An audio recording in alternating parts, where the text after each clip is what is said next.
اب یہ جو دہشت گردی واپس آئی ہے اس کے پیچھے پی ٹی آئی ہے. ہارڈ ٹارگٹ تک پہنچنے کی صلاحیت دہشت گردوں کی ختم ہو چکی ہے.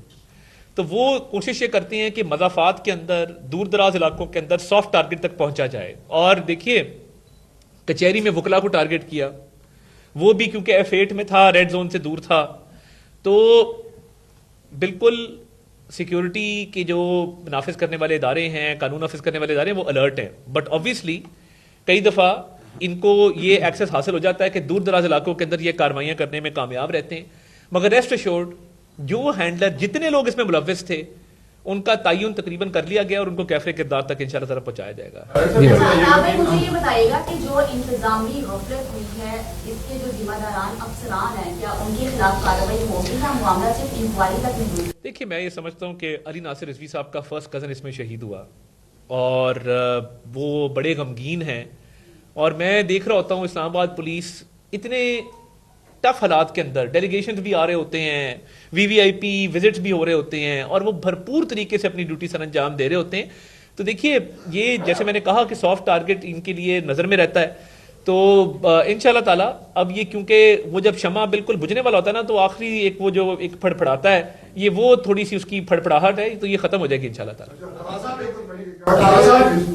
یہ فرمائیے کہ ابھی آپ نے پریس میں بھی ذکر کر دیا کہ جو دہشت گرد تھا یہ افغانستان ٹریننگ کے لیے گیا, جن کے پاس گیا یقیناً ہماری جو انٹیلیجنس ادارے ہیں ان کے پاس یہ انفارمیشن ہوگی. کیا ان سہولت کاروں کو براہ راست نشانہ بنانے کی ضرورت ہے یا پھر اسی طرح سے ہم افسوس کریں گے, تعزیت کرتے رہیں گے, کیا ان کے پیچھے جائیں گے ہم؟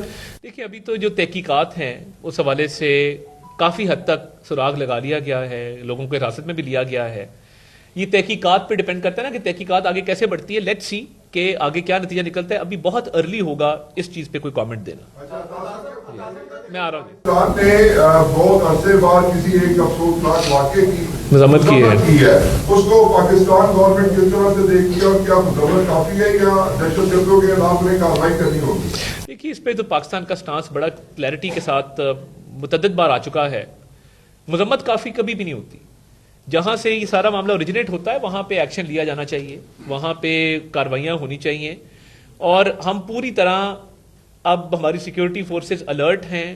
اور دیکھیے اکثر اوقات ہماری سیکیورٹی فورسز کو بہت کامیابی بھی ملتی ہے IBOs کے اندر, اور یہ IBOs جو انٹیلیجنس بیسڈ آپریشن ہیں یہ جاری رہتے ہیں.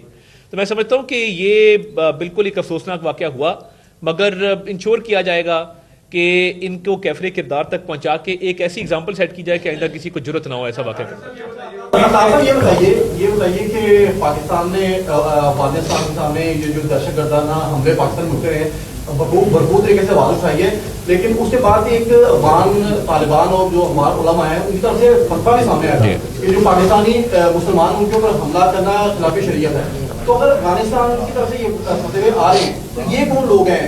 آیا افغانستان پھر کوئی کسی پراپسی کے ذریعے ان لوگوں کو استعمال کرے گا یا باہر کے جو انوالومنٹ کے کوئی شواہد کے اندر کام؟ دیکھیے اس کی شناخت تو ہو چکی, جو یہ دہشت گرد تھا جو جہنم واصل ہوا ہے اس کی شناخت تو ہو گئی ہے. تو اس شناخت کی بنیاد پہ مزید تحقیقات جو ہیں وہ اس وقت جاری ہیں. ان تحقیقات کا کیا نتیجہ نکلتا ہے اور اس میں کیا تانے بانے مزید سامنے آتے ہیں, بہتر ہوگا کہ اس کے بعد کامنٹ کیا جائے. اور میں سمجھتا ہوں کہ یہ ایسے حساس معاملات میں جب تک تحقیقات مکمل نہ ہو جائیں مزید تفصیلات دینا, میرے پاس تفصیلات بہت ساری ہیں مگر میں اس لیے اس وقت نہیں دینا چاہتا کیونکہ ایک حساس معاملہ ہے, کافی قریب تک پہنچے ہوئے ہیں. تو وہ وقت آنے پہ یہ تمام تفصیلات آپ کے سامنے آئے گی تو ساری چیز آپ کو سمجھ آ جائے گی. یہ پچھلے 3 مہینے سے ایسے جو بھی واقعات ہو رہے ہیں 2 گھنٹے کے بعد 3 گھنٹے کے بعد کہا جاتا ہے کہ ان کا تعلق فتنۃ الخوارج سے تھا, یہ افغانستان گیا, تربیت لی, واپس آیا. یہ ساری انفارمیشن 2-3 گھنٹے میں کلیکٹ کر لی جاتی ہے, لیکن اگر اتنی زیادہ انفارمیشن ہمارے پاس ہوتی ہے تو ایسی کوئی بھی کارروائی ہونے سے پہلے ہم اس کا روک لی. اللہ تعالیٰ آپ کو اپنے زمان میں رکھے. آپ یہاں سے باہر نکل کے خدا نہ خواستہ آپ کا ایکسیڈنٹ ہو جائے تو میں بتا دوں گا کہ جی اس کی گاڑی وہاں سے لگی, سامنے سے گاڑی آ رہی تھی, اس طرح لائٹ ٹوٹی, یہ چیزیں ہوئیں. اب میں جوچی تو نہیں ہوں, نہ حکومتوں کے پاس کوئی ایسا علم ہے غیب کا کہ جس کے ذریعے پہلے سے پتہ کروا لیا جائے, مگر سیکیورٹی ایجنسیز جو قربانیاں دے رہی ہیں, انٹیلیجنس بیسڈ آپریشن میں بھی ہمارے جوان بھی شہید ہوتے ہیں, افسر بھی شہید ہوتے ہیں. دیکھیں نا تحقیقات کی ہماری مہارت اتنی ہے کہ جب کوئی ایسا واقعہ ہو, بہت سارے ایسے واقعات ہیں جن کو پریونٹ بھی کیا گیا. IBO کیا ہوتا ہے؟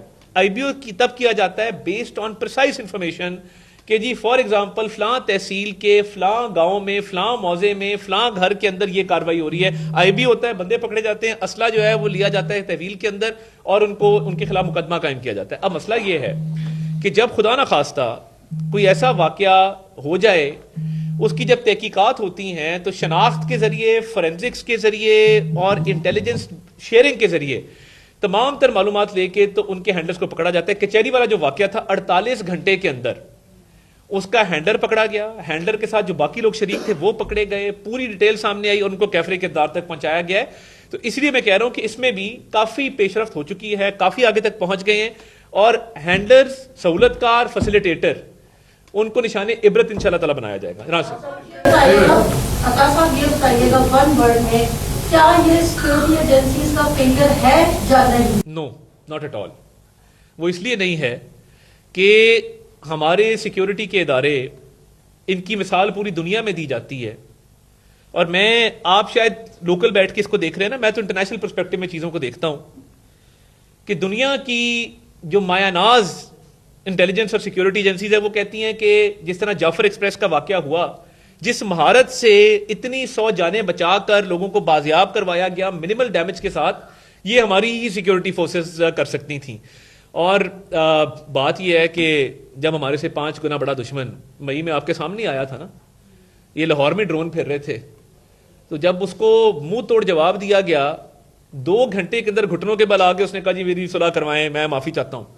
تو گوریلا وارفیئر کی ہسٹری ہے، میں ہسٹری کا بھی اسٹوڈنٹ رہا ہوں، ہم ہسٹری نہیں پڑھتے۔ جب گوریلا وارفیئر ہوتی ہے تو گوریلا وارفیئر تھوڑی ٹریڈیشنل وارفیئر سے، کنونشنل وارفیئر سے مختلف ہوتی ہے۔ گوریلا وارفیئر کے اندر یا پراکسی وارفیئر کے اندر دشمن کھل کے سامنے نہیں آتا، دشمن چھپ کے آتا ہے۔